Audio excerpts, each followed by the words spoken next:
नमस्कार विद्यार्थी मित्रांनो, जी.के. वाली मॅडम या यूट्यूब चॅनलमध्ये तुमचं स्वागत आहे।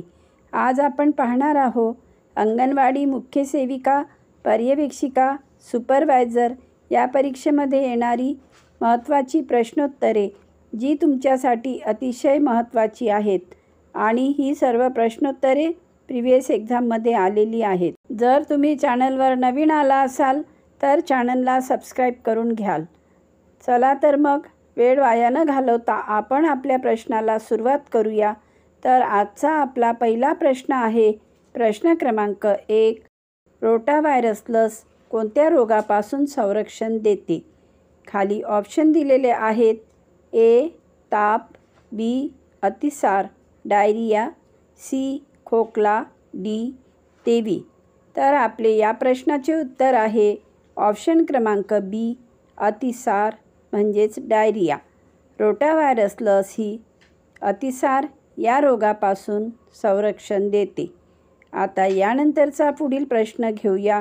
प्रश्न क्रमांक 2, मिशन इंद्रधनुष 2.0 कधी सुरू करण्यात आले? ऑप्शन आहे ए. 2017, बी. 2019, सी. 2021, डी. 2023। तर उत्तर आहे ऑप्शन क्रमांक बी, 2019। मिशन इंद्रधनुष 2.0 2019 या वर्षी सुरू करण्यात आले।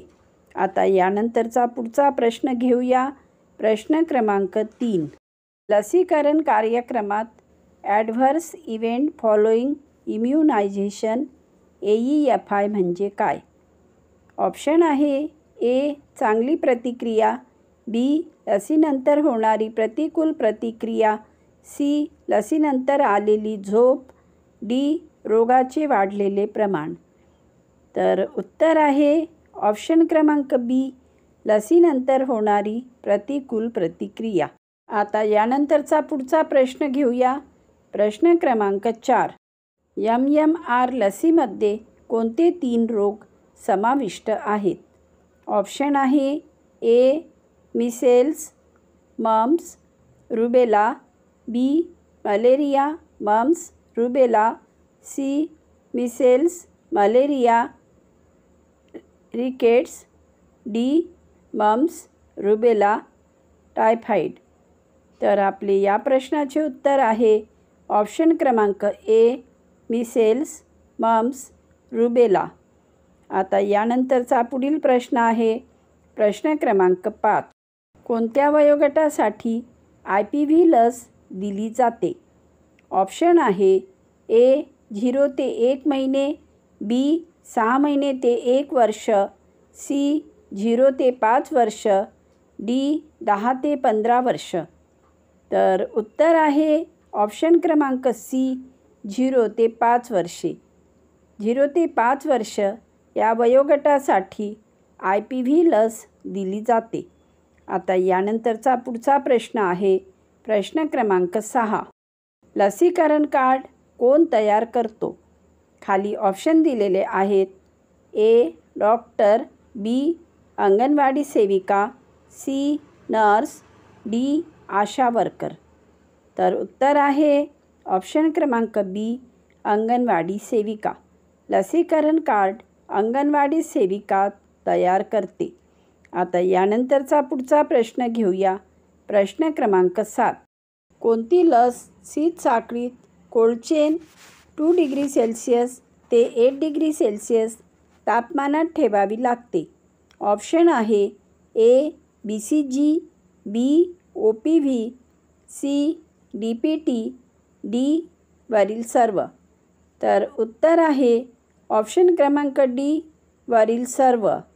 BCG लस, OPV लस, DPT लस या सर्व लसी कोल्ड चेन 2 डिग्री सेल्सिअस ते 8 डिग्री सेल्सिअस तापमानात ठेवाव्या लागतात। त्यामुळे आपले उत्तर आहे वरील सर्व। आता यानंतरचा पुढचा प्रश्न आहे प्रश्न क्रमांक 8, DPT लस किती वेळा दिली जाते? ऑप्शन आहे ए. 1 वेळा, बी. 2 वेळा, सी. 3 वेळा, डी 4 वेळा? तर उत्तर आहे ऑप्शन क्रमांक सी 3 वेळा. DPT लस 3 वेळा दिली जाते. आता पुढचा प्रश्न घेऊया. प्रश्न क्रमांक 9. लसीकरणाच्या दिवसाला काय म्हणतात? ऑप्शन आहे ए आरोग्य दिवस, बी पोषण दिवस, सी लसीकरण दिवस, डी बुधवार आरोग्य दिवस. तर उत्तर आहे ऑप्शन क्रमांक डी बुधवार आरोग्य दिवस. लसीकरणाच्या दिवसाला बुधवार आरोग्य दिवस असे म्हणतात. आता यापुढचा प्रश्न आहे प्रश्न क्रमांक 10. कोणती लस फक्त सुईने दिली जाते?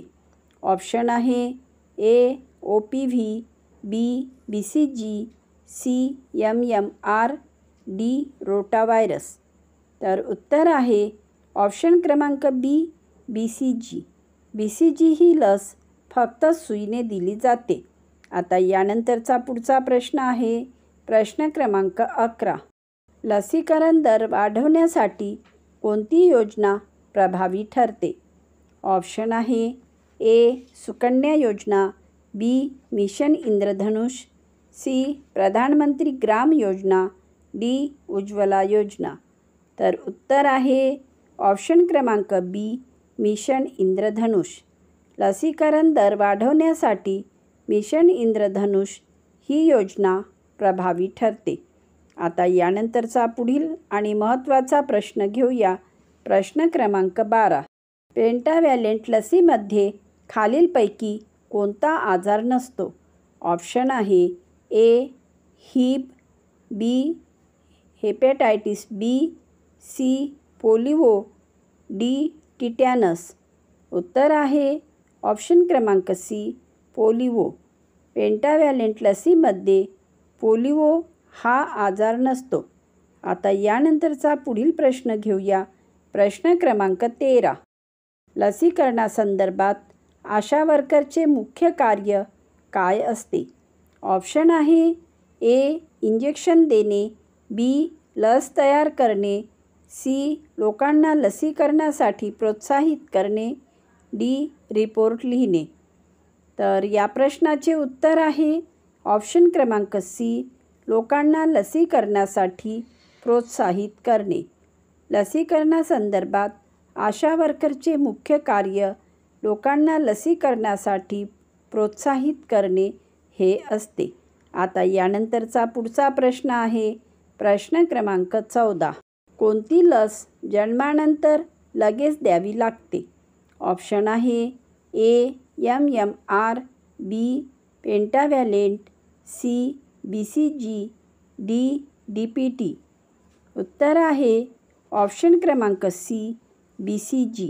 BCG ही लस जन्मानंतर लगेच द्यावी लागते. आता यानंतरचा पुढील प्रश्न घेऊया. प्रश्न क्रमांक 15. पोलिओ पूर्णपणे संपवण्यासाठी भारताने कोणता उपाय केला? ऑप्शन आहे ए OPVचे 5 डोस, बी पल्स पोलिओ मोहीम, सी BCG लस, डी WHO चा रिपोर्ट.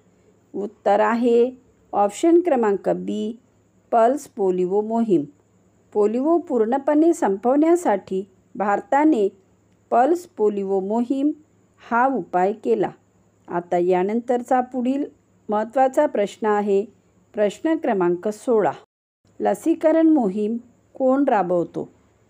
ऑप्शन आहे ए महिला व बालविकास विभाग, बी कृषी विभाग, सी आरोग्य विभाग, डी गृह विभाग. तर उत्तर आहे ऑप्शन क्रमांक सी आरोग्य विभाग. लसीकरण मोहीम आरोग्य विभाग राबवतो. आता यानंतरचा पुढचा प्रश्न आहे प्रश्न क्रमांक 17. मुळात लस म्हणजे काय असते? ऑप्शन आहे ए अन्न, बी औषध, सी रोगजंतूचा निष्क्रिय प्रकार, डी पाणी. तर उत्तर आहे ऑप्शन क्रमांक सी रोगजंतूचा निष्क्रिय प्रकार. मुळात लस म्हणजे रोगजंतूचा निष्क्रिय प्रकार असतो. आता यानंतरचा पुढील प्रश्न घेऊया. प्रश्न क्रमांक 18. गर्भवती महिलांना कोणती लस देतात?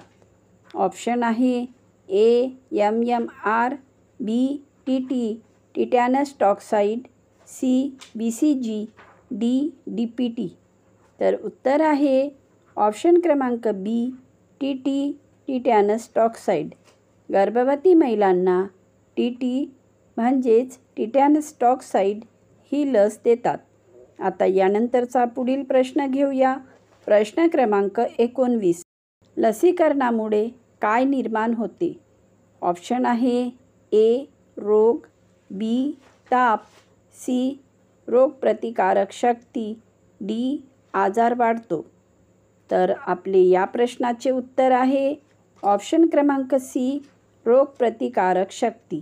लसीकरणामुळे रोगप्रतिकारक शक्ती वाढते. आता यानंतरचा पुढचा आणि शेवटचा प्रश्न आहे प्रश्न क्रमांक 20. नियमित लसीकरणासाठी भारतात कोणती योजना राबवली जाते? ऑप्शन आहे A universal immunization programme, B national rural health mission, C RCH योजना, डी बाल सुरक्षा योजना. तर उत्तर आहे ऑप्शन क्रमांक ए युनिव्हर्सल इम्युनायझेशन प्रोग्राम.